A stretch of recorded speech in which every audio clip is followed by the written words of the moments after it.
All right, now welcome to Crrow777 Radio. This is hour one of episode 670. It is me and Jason today, and Jason put together the notes we're going to work from on AI psychosis, which is apparently getting to be quite a thing. On the telescope update, I really had a feeling that I might be able to shoot early in March, and I'm still holding out hope that I'll be able to set the scope up before the 15th. There are predictions that we could be in the 60s pretty quickly. If that happens, I'm back in business. Anyhow, welcome, Jason. And a very nice and warm good morning. So anything you want to mention about this before we dissect and resect and vivisect and all that? The only thing I really have to say about this whole thing, this whole concept that we're going to get into, is just how appalled I was at how bad of an issue this already is. I actually did not know that.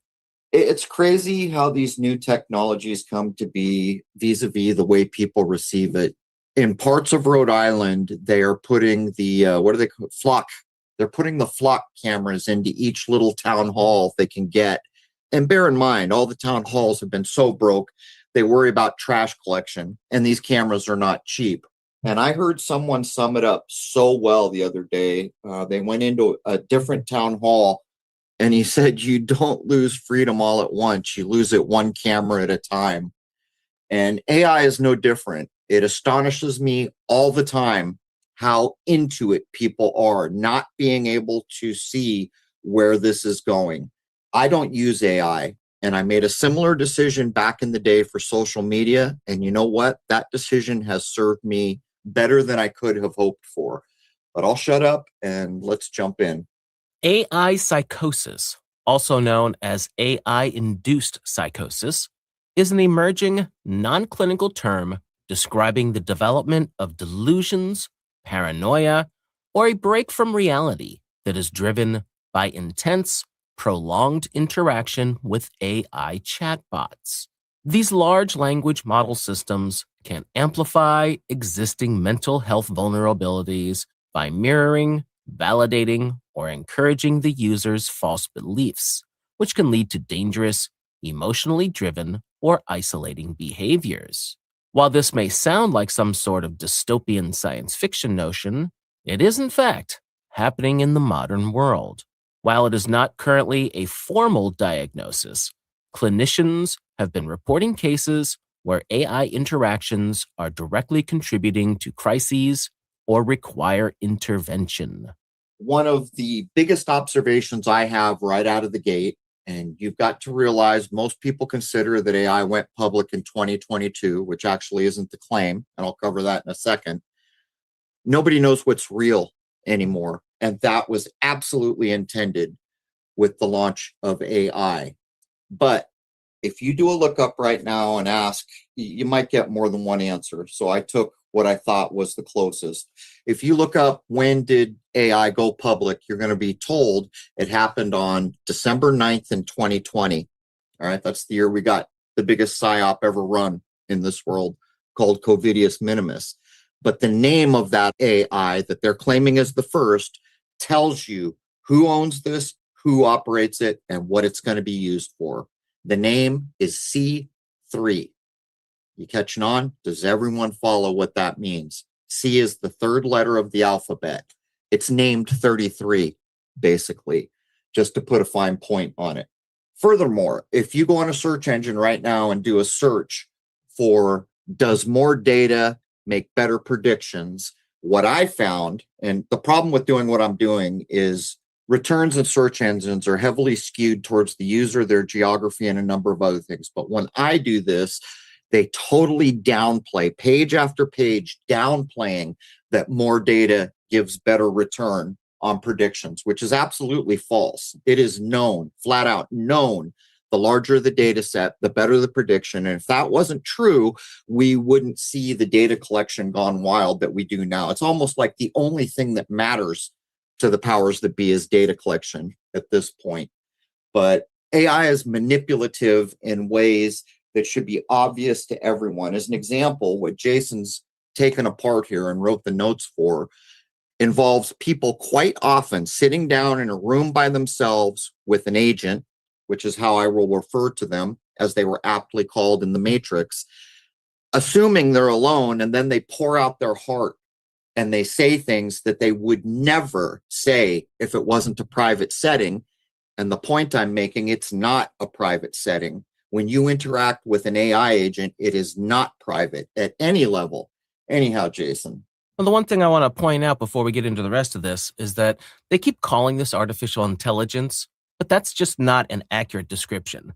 This is not true AI like we saw in science fiction where robots and computers have the capability to think for themselves. They just happen to be mechanical. That is not what these things are. They're large language models, meaning that they've been trained on a whole bunch of data, and the responses you get to the queries you put in are just the machine sorting through that data and spitting something back out.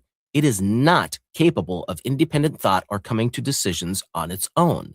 So you are not having a conversation with another intellectually aware entity. Right. And even if you were, it has no human experience, which is the big difference. But I'll make another point here. If we go out into the world and we look at the best airplane that the public has access to, I think most people listening would have an idea of what that is. Now, if I ask you, what's the best airplane in the world? Have we ever even seen it?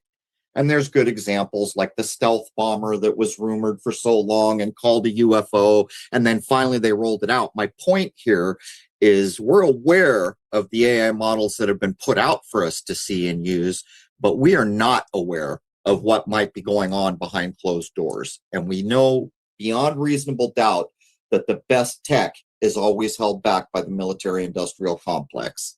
Several key issues have been reported in various degrees of severity. The first is delusional reinforcement.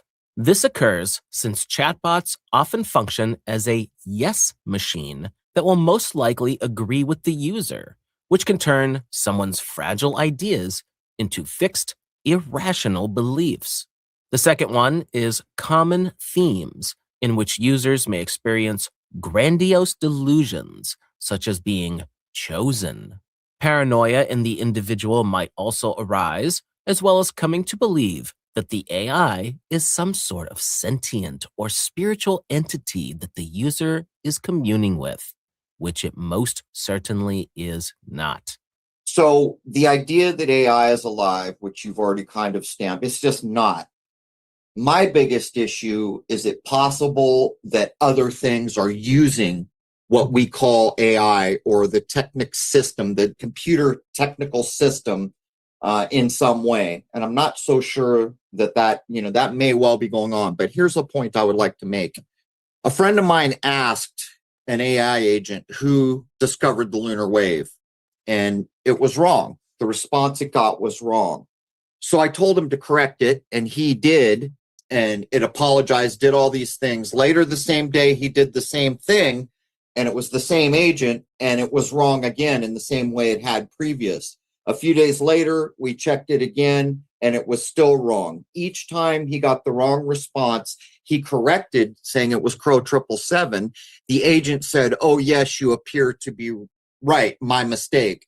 My main point here is not only did it get it wrong out of the gate, when that's really not the hardest thing to have access to, actually maybe less easy than it used to be, but after you've been told and you've apologized and agreed that you were wrong, they're not updating the information. And that is a big tell that kind of fits with what Jason just said. Because if it was like a human being and you recognized that you were wrong, you would update what you were saying. And that's one proof of many that I have noticed, where it seems to be running on a set.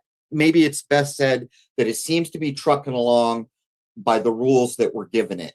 Well, as I understand how these things work, what it was doing and why I kept making the same mistake is because you're putting in the query, it's checking what it has considered proper sources, gotten the response that it found, and given it back to you. You are not a proper source, meaning the person who kept trying to correct it. So therefore, it hasn't changed anything in its database. Good point. And we actually thought about this the first time that he did that. And the second time when we corrected it, not only did it apologize again and say, "You're right," it said the actual year that Crrow777 discovered it. And it actually said a few more things, like his work was to do mostly with the moon and some other things. So it actually did go, but you make a valid point. Maybe it treats all that as if it's an illegitimate source. The third issue is behavioral red flags. Symptoms of this issue often include compulsive engagement with the AI, disrupted sleep, social withdrawal, and neglect of daily responsibilities. Some of the most severe cases have seen individuals discard nearly the entirety of their lives in favor of the new belief system that they are adopting. With all of this being said, individuals who might already be prone to psychosis, loneliness, or those with some sort of autistic traits might be more susceptible to this emerging and quite troubling phenomenon. Any or all of these symptoms typically develop or intensify after prolonged, immersive sessions that could be taking place over hours, days, or even weeks of near constant interaction with the chatbot, where the user treats the AI as perhaps a friend, therapist, romantic partner, spiritual guide, or intellectual collaborator. Once symptoms start to set in, users often lack awareness that their beliefs are delusional because they have begun to view the AI as an infallible confidant or source of truth. It's a bit ironic that you have an individual interacting with this thing, acting like everything it says is gospel, and yet the very tool that's being used can't recognize that there's an issue, a problem developing in the very individual interacting with them. And I tend to think that this is probably part of the programmed intended use of AI out in the general public. I think it's meant to spy on everybody, create the best dossiers ever made on each of us personally. I think it's meant to make it so we have a very difficult time comprehending what is real and what is false. I think it's going to take advantage of the fact that in parts of the world, like where we are, it's the loneliest time I've ever seen. After COVID, I mean, I know young people who have never dated and don't intend to date. That would have been the most foreign thing I could have imagined when I was a virile young man. What I witnessed in my time was young men were very interested in the opposite sex. I mean, almost to the exclusion of everything else. And it's changed. People are isolated. They don't interact well anymore. And I suspect that AI is intentionally leveraging on this by the people that control it. Now, I'm not going to name names or go into great detail, but the thing that gave me the idea to want to cover this topic is that I know somebody I know pretty well, has indeed suffered from this insane malady. He literally discarded the life that he worked his ass off to make to become some kind of neo-technical prophet. At least that's the way he sees himself now. Still? Yes, he has not recovered. And the reason I know this is because I'm friends with him on social media, and he has multiple social media accounts and groups and uses the AI for everything. He's just constantly making images and constantly spamming what he thinks is his mission. It's just absolutely crazy, and I feel terrible for him because he's a very nice fellow. There seems to be a lot of AI delusion that seems to have the users think that they're on a special mission, and that emerges in what you wrote. Yes, that's the thing. When I started looking into this, I started seeing very similar situations that unfortunately had happened to other people that were very similar to the person that I know. So currently you're aware of an individual that's completely changed and still suffering under the delusion. Yeah, to be blunt, he's freaking bonkers. It's terrible. The following points that we will break down are not every situation in regard to the phenomenon of AI psychosis that has been reported. So keep that in mind as we go through these, that it is actually more common than just the incidents that we will mention here. With that in mind, we begin with November of 2023, when Dr. Soren Dinesen Ostergaard published an editorial in the Schizophrenia Bulletin which is widely regarded as one of the very first formal and peer-reviewed warnings from the psychiatric community about the potential mental health risks that might be posed by generative AI chatbots like ChatGPT. The piece is a short editorial of just 2 pages that is titled, "Will Generative Artificial Intelligence Chatbots Generate Delusions in Individuals Prone to Psychosis?"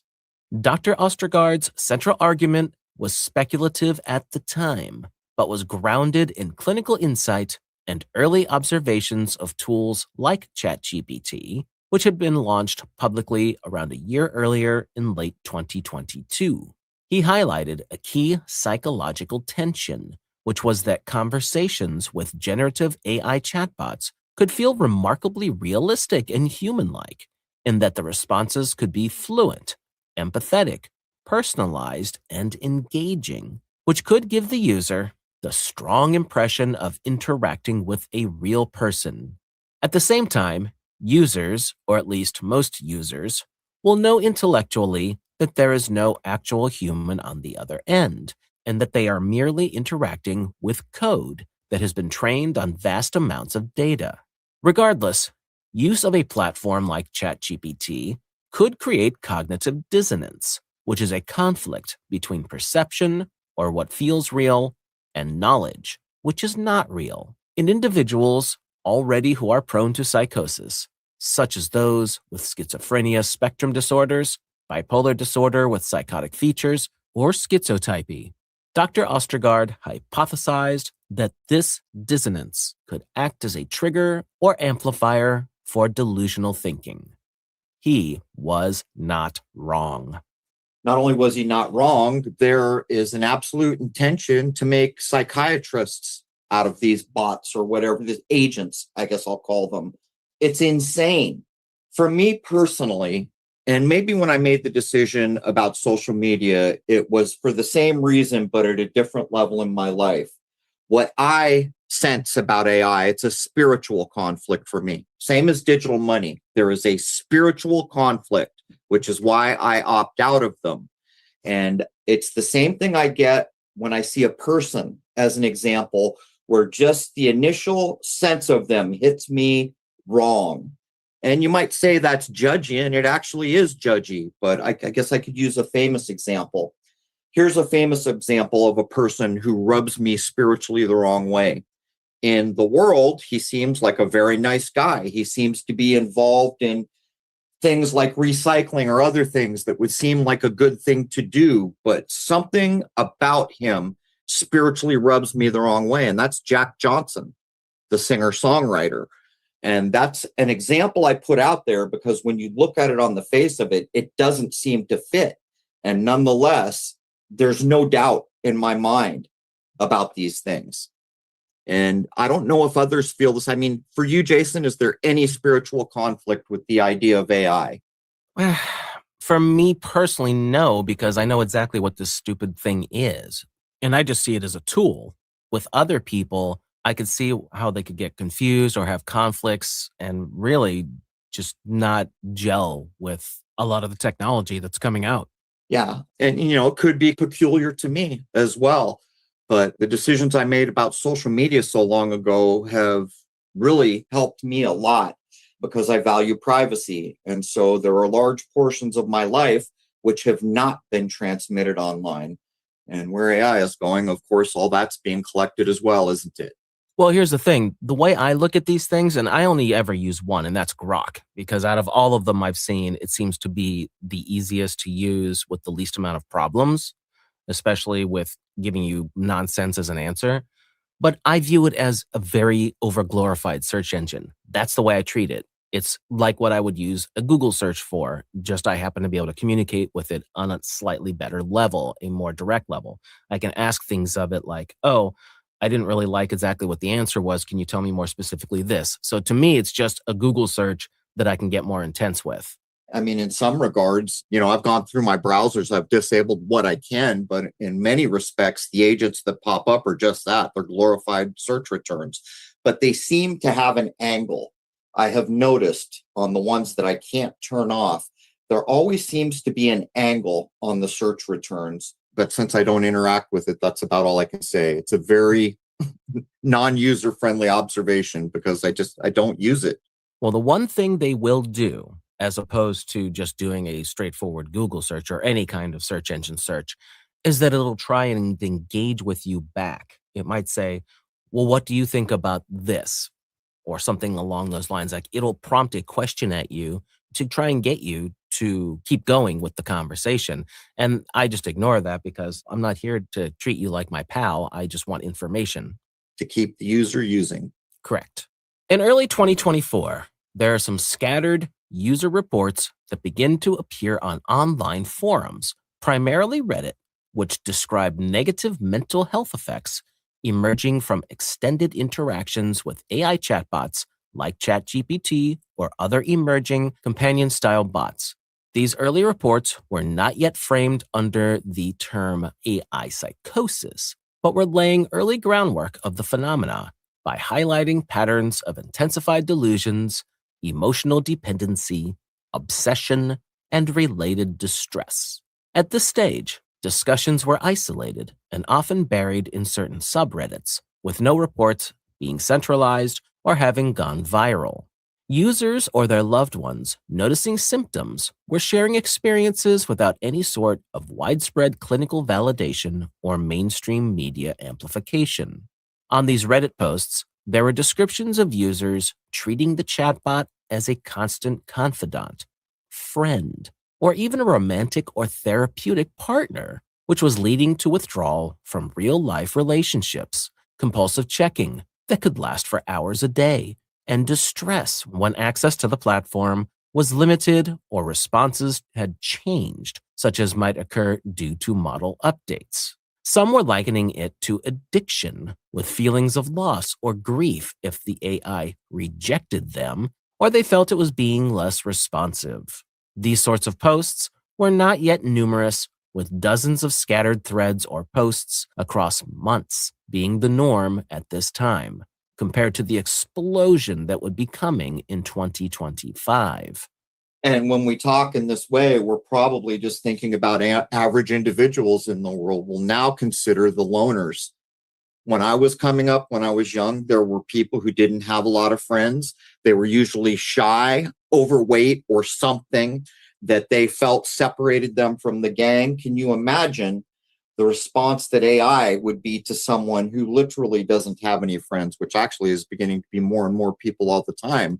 It doesn't appear that there's going to be a positive outcome, Jason, when we begin to look at what's already available. And by the way, as you did this, did you see any estimates about how widespread this psychosis is?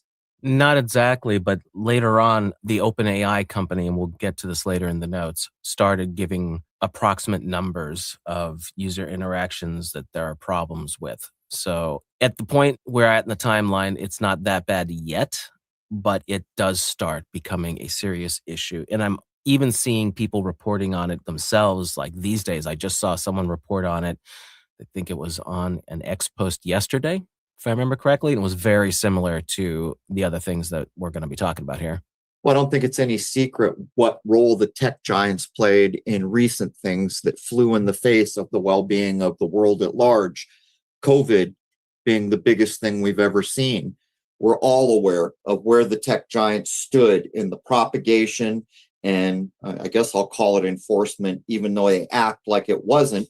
People did lose their jobs that didn't do what they were told. We saw it happen. And even though we saw the people fight back and win, many did not do that and felt like they were forced into doing what they did. And some of these biggest tech corporations were behind it. And here, once again, who is controlling what we're talking about? The very same people and places.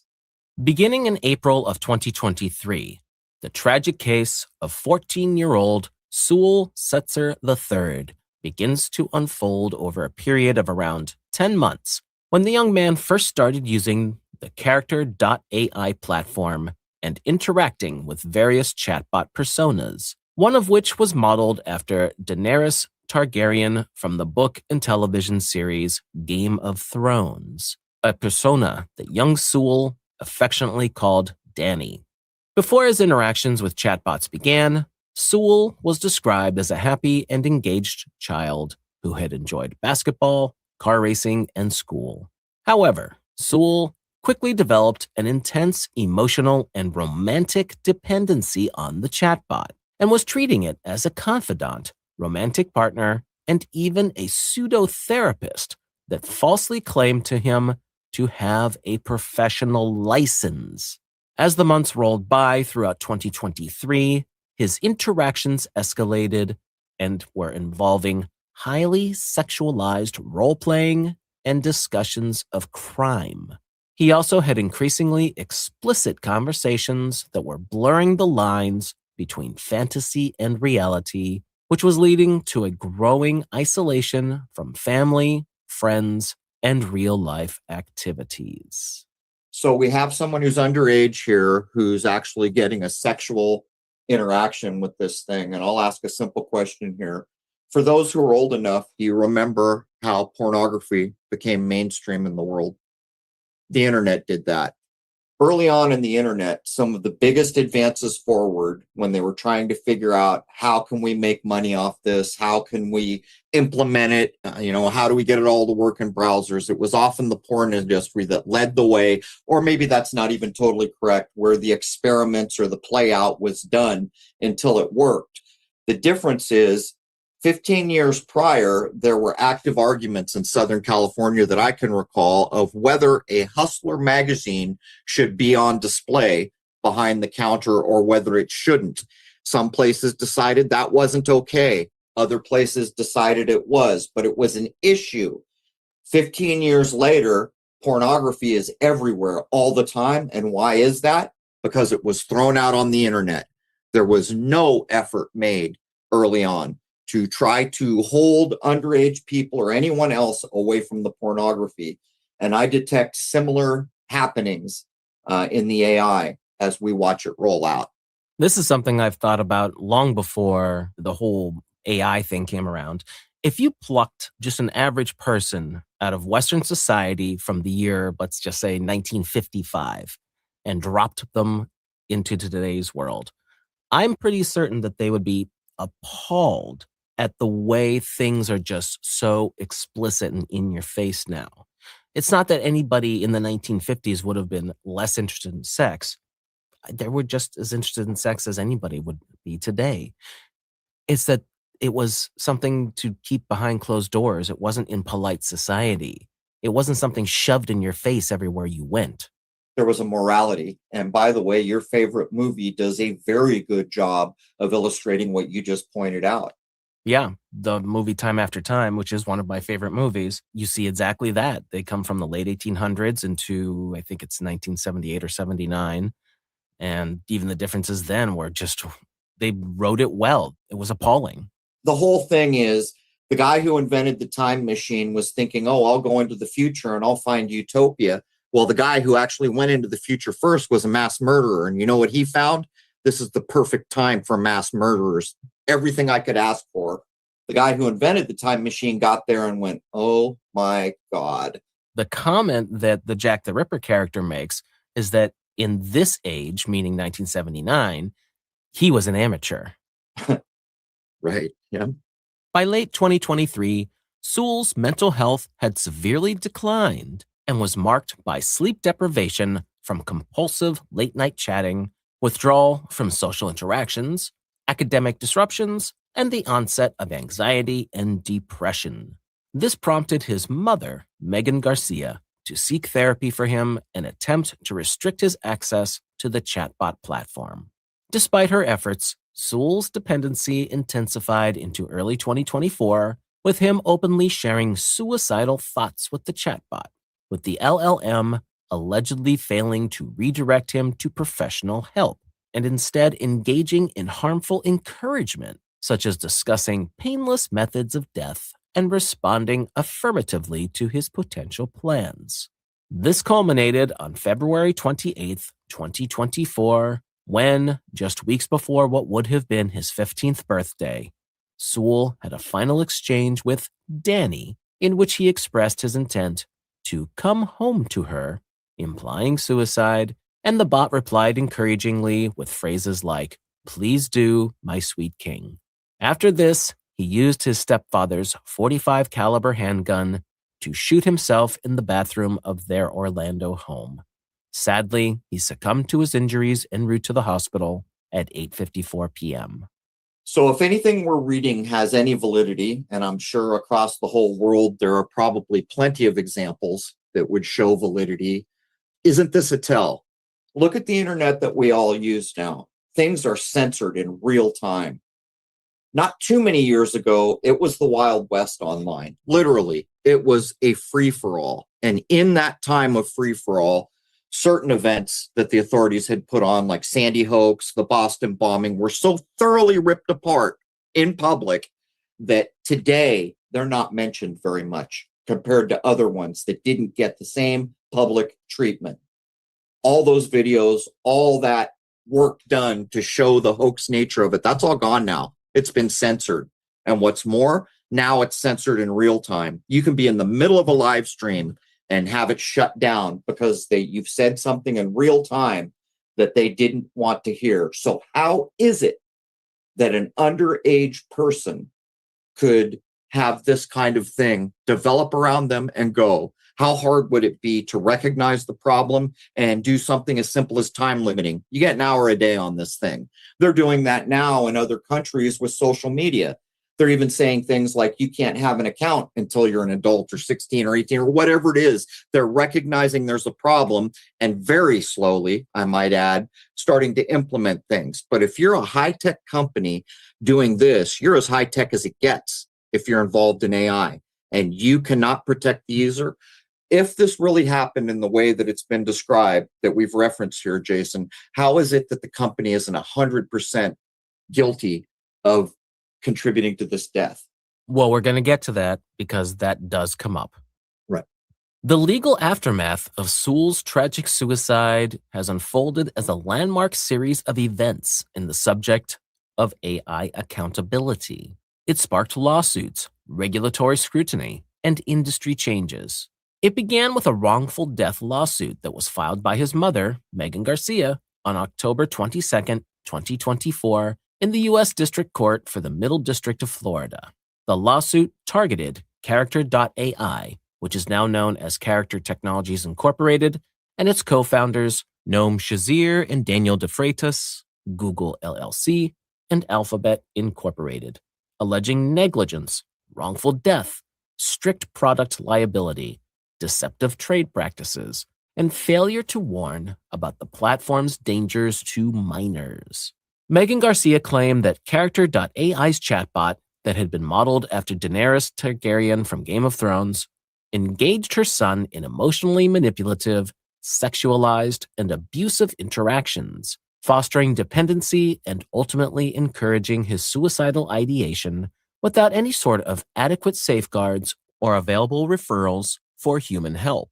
The complaint highlighted how the bot responded affirmatively to Su's expressions of wanting to come home to it, which implied suicide, with phrases like "please do, my sweet king," that took place moments before his death.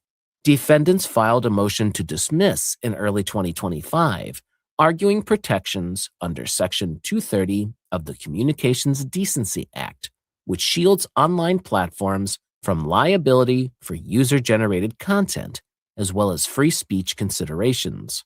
However, on May 21st, 2025, U.S. District Judge Ann C. Conway denied the motion, ruling that the claims were viable and could proceed to discovery. This decision marked a significant precedent, as it signaled that AI companies could potentially be held accountable for harms that might stem from their chatbot designs, rather than treating outputs solely as third-party content. And this is a big deal. Why? Because the most powerful places in the world right now are getting their way with nearly everything. If you drive down the road in the United States of America, it is almost a foregone conclusion that a flock camera is going to build a database on you. And by the way, if this does go to court, there is a perfect record of everything that's happened. And for one of the first times, the perfect record that was made will be used against the people who typically use that record against us. But if we go back to the beginning of AI, and this is what baffles me, how do we not recognize as a society that every damn thing AI is capable of came from the fact that it ripped off everything we've ever made, said, done, played, invented, because that's how it happened. It went out across the internet, across the world, and it took data from everywhere, from your health records, which are supposed to be HIPAA protected, to the music or art or anything else, copyrighted or not, and it took it. And I could ask right now, Jason, what does it tell us that a copywritten character, I'm assuming from Game of Thrones, which was pretty recent, was allowed to be used in this context? That kind of power. Well, what you're referring to is actually a totally separate issue, and there are lawsuits ongoing with that as well. Yes, these AI systems have been fed the near total output of human creativity. All of that has been fed into these systems, and that's what it's using to spit things back at you. A great example are these music platforms. People make songs based off of styles and things like that. Well, I've heard a lot of those, actually, and I can hear the influences. Oh, that sounds a bit like this singer and this singer together, or that guitar lick or whatever. It's insane. It's literally just stealing and spitting it back out. I wouldn't be so polite. They ripped it off, and they've been ripping it off, and they're still ripping it off. And the fact that Daenerys Targaryen could even be used by this company, let me tell you something. From the moment that character came to be, if anyone else in the world would have co-opted its use, they would have been sued and copyright hit immediately. We're talking about the biggest money and the most power in the world when we're talking about these major tech companies. These are the guys that are helping put cameras everywhere. These are the guys who accessed all the health records and then denied it or were never, pulled to task on it. But when you consider the level at which copyrights were violated, how come none of that has ever been pinned down against them? And I'll tell you why. Because they're pinning their hopes and dreams on what AI is going to allow them to do. When all is said and done, if they could get rid of all the people that are a problem and have a little android being run by AI that could make their tea in the morning and make their bed, then they're on Dream Street. And that seems a little blunt, but that's exactly where this heads. And if you can't recognize that up until a certain point in our recent history, a copyright or accessing health records, these things were taken very seriously. Why is all that just ignored now? Well, I can tell you that as far as Grok and the Optimus robots, which are all under Elon Musk's companies, there absolutely is the intention of integrating those two systems. And then there's the Tesla cars and all the things that their computer systems are learning. These are all systems that are going to end up being integrated into one great big database. That's right. There can only be one. This is the Highlander in action. And who's getting their head cut off is one person who's not going to be the one at the end or one entity at the end. And when you look at the level at which this rolled out and how quickly it rolled out and how quickly the most important thing in the world became data collection. Well, let me share this insight with you. I've hired more than one place to contact companies in the world and say that I claim my data and they don't have a right to it. Before I stepped up to the level I am now, I actually called a few places. Never once did I talk to a place that wasn't apologetic. The reason I'm pointing this out is because they act as if they have a right to your data. But the minute you call them out, they recognize that they have no right to your data. But what's stunning is I've been doing this for, I think, close to 3 years, where I've actually actively hired places to monitor and constantly contact when my data is being sold. And I was every so often, I get notified of what they've been doing. The last one I just saw over, I think, a 3-month period, another 1,000 data brokers were told to knock it off. And this is what blows my mind. If people simply took a different stance in public, where my data is mine, it belongs to me, the world that's shaping up around us would change very, very quickly because they don't have a right to it and they know it. They're basically getting away with it, and they know it. The case advanced into discovery, where plaintiffs sought internal documents on Character.ai's safety protocols, user data handling, and knowledge of risks to minors. By the fall of 2025, the Garcia lawsuit was inspiring a wave of similar actions. The Social Media Victims Law Center filed at least 3 additional suits against Character.ai and Google in Colorado, Texas, and New York, representing families who are alleging chatbot-induced suicides, self-harm, or sexual abuse among teens. These included claims of a 17-year-old who was encouraged to self-harm and the murder of his parents over screen time restrictions. Broader regulatory responses emerged, including a Federal Trade Commission investigation into AI chatbot risks to mental health, congressional hearings on child safety in AI, and state-level probes. This included the Texas Attorney General's investigation into Character.ai, Reddit, Instagram, and Discord for similar harms. In Kentucky, the Attorney General filed a complaint against Character.ai and its founders in early 2026, echoing the claims of negligence. The core lawsuits reached resolution in January of 2026 when Google and Character.ai agreed to settlements in principle with Megan Garcia and the other families, which was announced in court filings on January 7th and 8th, 2026. Did that remain public or did they NDA it? I haven't seen anything about NDAs. So at the end of the day, to me, this is a very simple thing. What matters most in the world? And if you can't come to the conclusion that life matters most in the world, I don't know what to do for you. And in deciding that life is the most important thing of the world, what do we see these high-tech tools doing? They're removing all the things life needs to have a decent life, like jobs, like where money is very quickly going, like maybe next week. I'm being facetious, but I'm not being facetious. Like all the rights of everything I've ever created and should have a safe copyright or a claim to, all violated by AI. Every time I step out my door, flock camera. Every time I get into my car, I don't watch the news, but one of my friends just told me that apparently at the federal level, they have mandated that kill switches will go into all cars from some point. At what point does the value of a life begin to gain back the value that it should hold in this world? Because right now, this is a very lopsided view, and life is taking a back seat by a long shot. Details of the settlements currently remain undisclosed, with there being no admission of liability.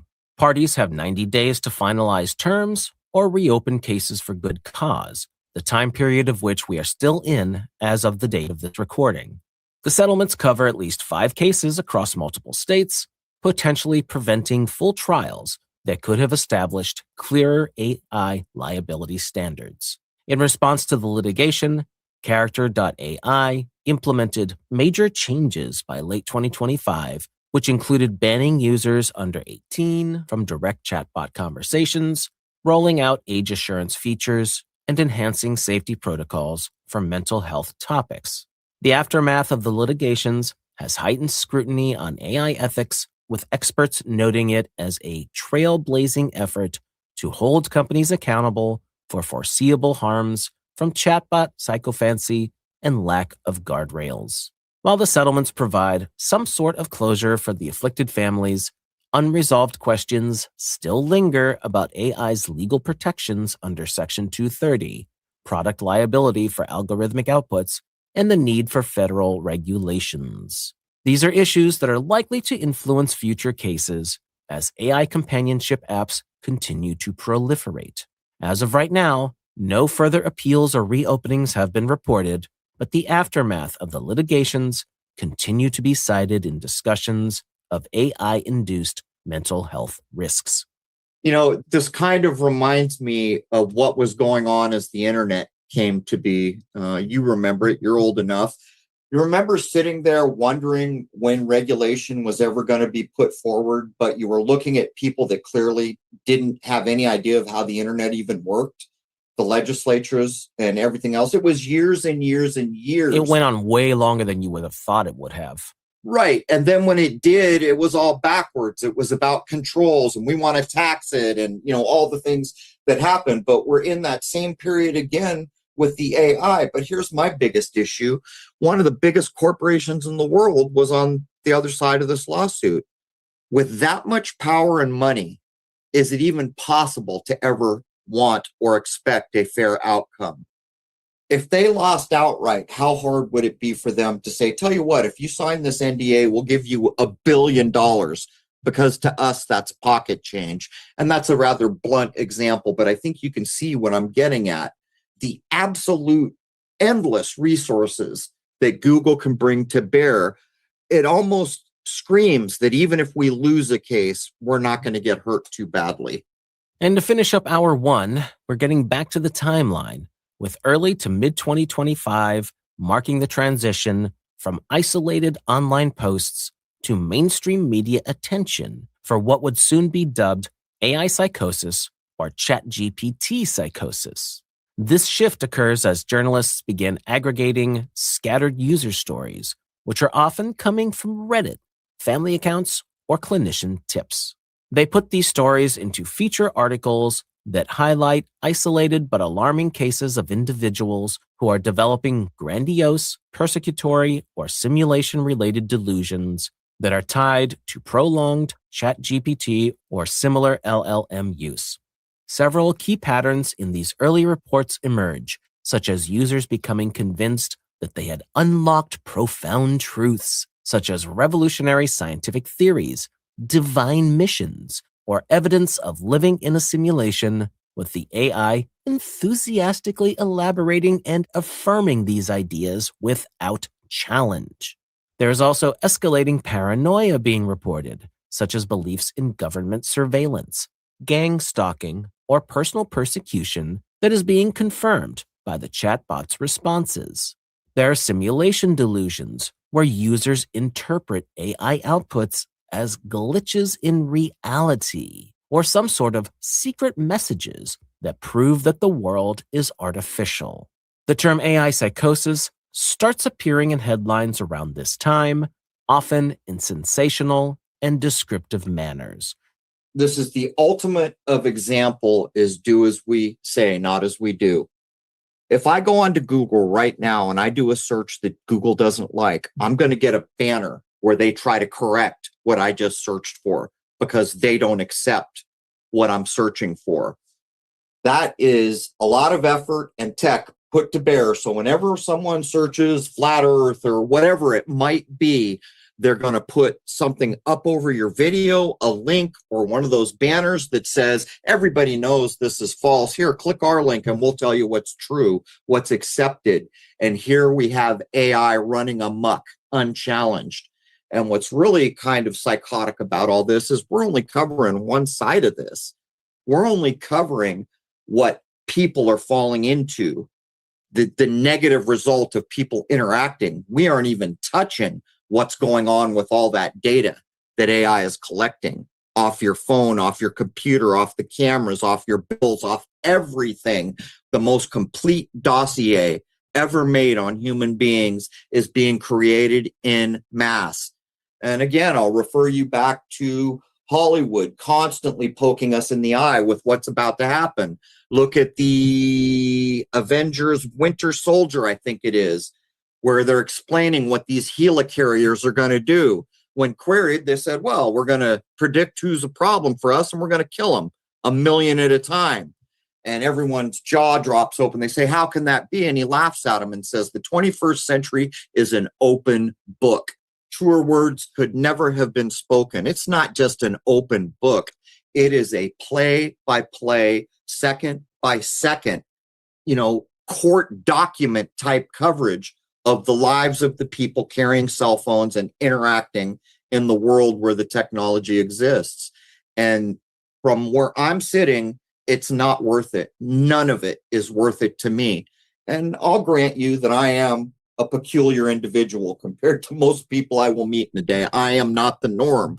But spiritually alone, the entirety of what's happened in the electrical age vis-a-vis technology is antithetical to the life that I am trying to live. And I know those are pretty blunt words, Jason, but where are you at from your perspective?